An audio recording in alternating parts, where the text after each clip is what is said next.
प्रहार दिव्यांग क्रांती संघटना महाराष्ट्र राज्य जळगाव जिल्ह्यातील बोदवड येथे जानेवारी 11 रोजी दिव्यांग बांधवांच्या अनेक समस्याचे निवारण करण्यात आले आहे।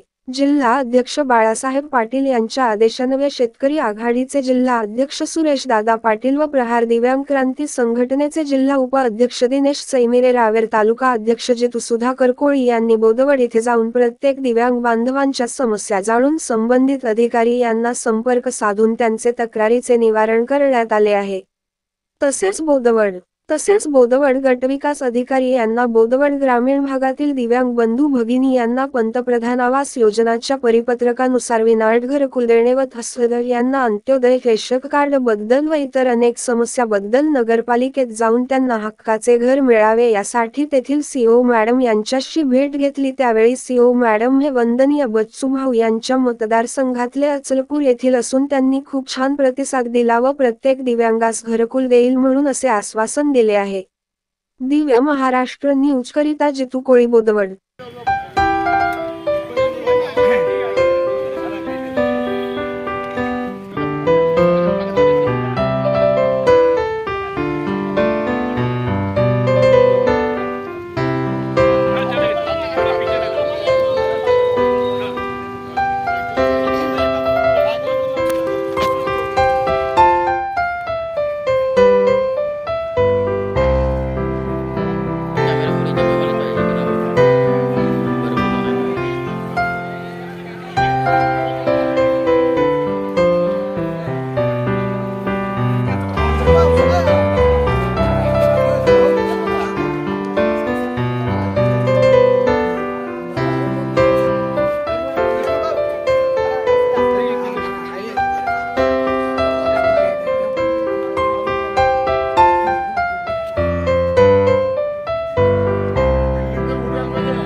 आले का एक फोटो मला काढून दे।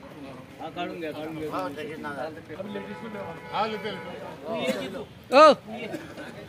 आजपर्यंत जेव्हा कायदा झाला तेव्हा त्या दिवसापासून त्यांना न्याय मिळाला नाही आणि आपण जर ह्या न्याय देण्यासाठी जे काही कायदेशीर तरतुदी आहे ते समोरच करा। आम्ही बेकायदेशीर म्हणत नाही, पण तुमच्या संबंधित अधिकाऱ्यांना कर्मचाऱ्यांना तटून द्या की जर 15 दिवसाच्या आत हा निर्णय आपण नाही लावला आम्ही ऑफिसला कुलूप लावायला ना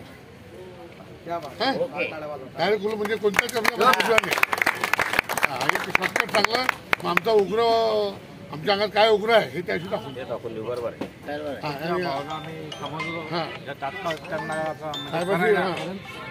विषय कसा असतो, लाचार व्यक्ती आहे, चांगल्या व्यक्तींचं खाना तुम्ही किती खाणार तुम्ही ह्या व्यक्तीचं कुठे भरणार आहे तुम्ही आपली करणार ते मान्य होत आहे सर्व गोष्टी बस हे सर्व तुमचं याबाबत निवेदन कारवाई करण्याबाबत जर नाही झालं तर जसा बच्चू भाऊ वागतो त्या पद्धतीने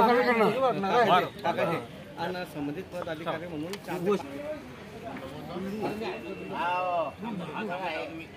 श्यामलाल भगवानदास यांचे मी 1-2 दिवसात शहर अध्यक्ष म्हणून नेमणूक करतोय की त्यांना मी उद्या बरोबर त्यांना पत्र देऊन टाकतो।